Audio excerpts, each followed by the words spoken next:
Assalamualaikum warahmatullahi wabarakatuh. Perkenalkan, nama saya Putri Asmaleka Pauruma dengan NIM 1632458 kelas 2B Prodi D3 Manajemen.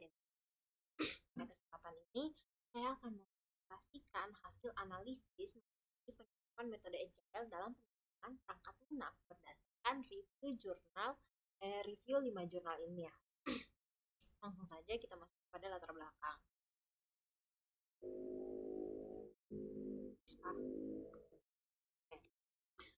Jadi, kebutuhan kecepatan dan fleksibilitas. Perkembangan teknologi saat ini tuh menuntut sistem yang cepat, fleksibel, dan mudah digunakan. Namun, dalam kenyataannya masih banyak sistem yang digunakan secara manual atau kurang efisien, seperti pencatatan tugas atau absensi. Hal ini tuh menyebabkan berbagai masalah seperti keterlambatan, kesalahan data, dan kurang efektifnya pekerjaan. Oleh karena itu, dibutuhkanlah metode pengembangan yang lebih baik. Salah satunya metode Agile sebagai solusi adaptif. Di mana metode Agile menawarkan struktur kerja yang sangat dinamis untuk meminimalisir risiko proyek melalui proses kolaboratif yang fleksibel. Tujuan analisis,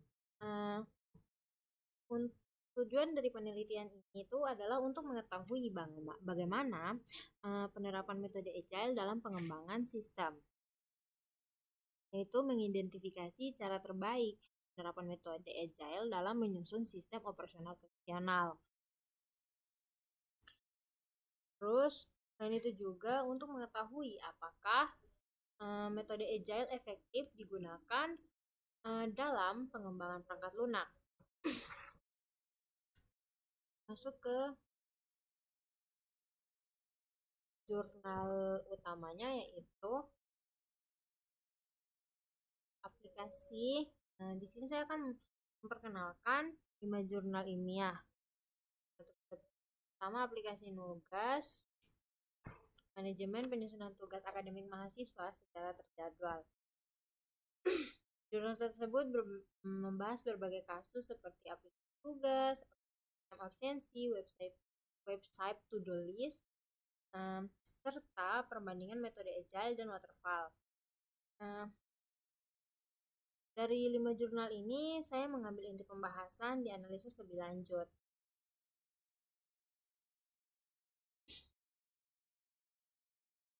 Alur kerja metode Agile dimulai dari planning, penyusunan backlog, perencanaan fitur awal bersama klien. Yang kedua, development, pengkodean iteratif dalam unit pengerjaan kecil, sprint. Yang ketiga, ada testing atau penguji konstan demi jaminan kualitas program. Yang keempat, evaluasi penilaian perform hasil iterasi langsung oleh pengguna. Artinya, sistem tidak dibuat sekaligus, tetapi dikembangkan sedikit demi sedikit. Metode ini juga melibatkan pengguna, sehingga sistem bisa disesuaikan dengan kebutuhan. Tahapan Agile meliputi perencanaan, pengembangan, pengujian, dan evaluasi. Kita masuk ke slide selanjutnya, yaitu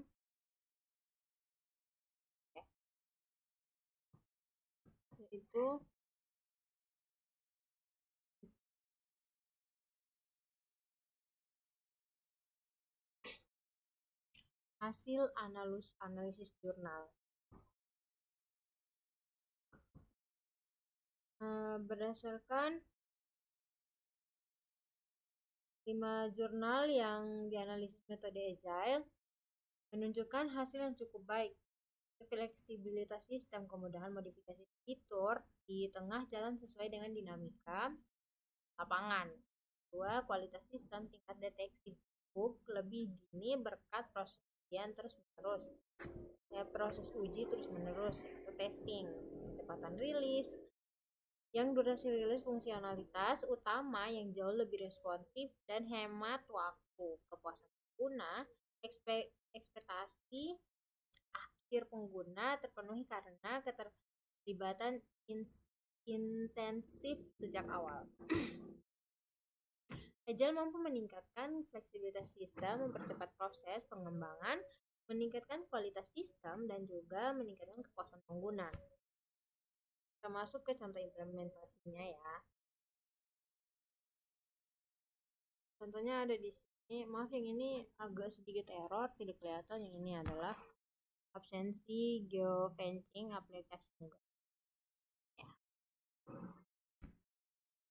Terus lanjut. Contoh implementasi sebagai contoh pada to-do list ini, aplikasi dapat berjalan dengan baik dan membantu pengguna mengelola tugas. Sistem absensi berbasis web menggunakan Agile,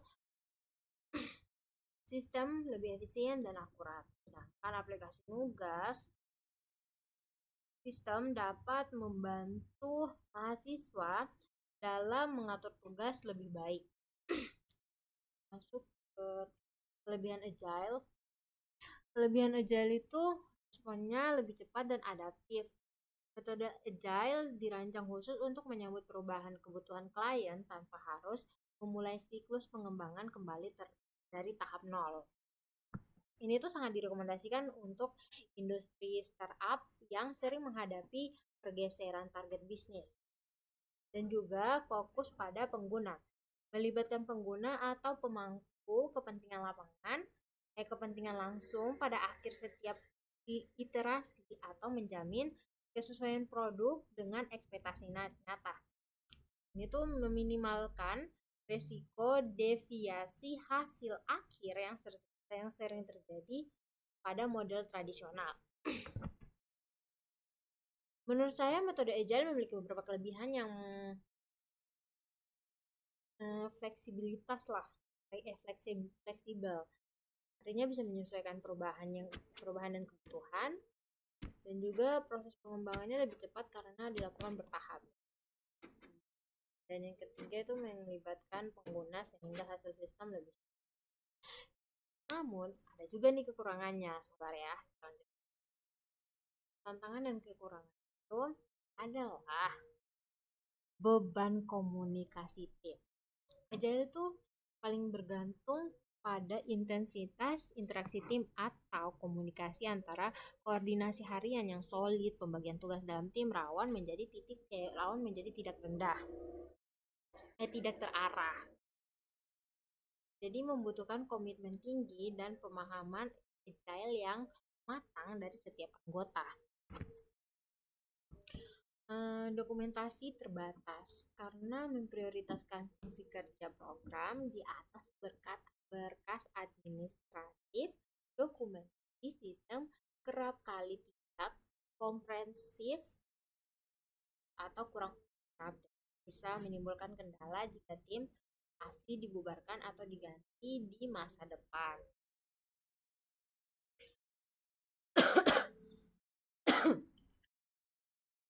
Langsung saja kita masuk ke slide selanjutnya, yaitu rekomendasi penerapan. Menurut saya, metode Agile sebaiknya digunakan pada proyek yang membutuhkan fleksibilitas. Komunikasi perlu ditingkatkan agar proses berjalan dengan lancar, dan dokumentasi juga perlu diperbaiki agar sistem mudah dikembangkan di masa depan atau kedepannya. Kesimpulannya, berdasarkan hasil analisis metode Agile yang dapat dikatakan efektif dalam pengembangan perangkat lunak, hal ini karena Agile mampu menyesuaikan kebutuhan pengguna dan mempercepat proses pengembangan. Secara keseluruhan, metode Agile cocok digunakan pada proyek yang bersifat dinamis dan membutuhkan fleksibilitas. Itu sekian presentasi dari saya. Bila ada kesalahan dan kekurangan, mohon dimaafkan. Wabillahi taufiq wal hidayah. Wassalamualaikum warahmatullahi wabarakatuh.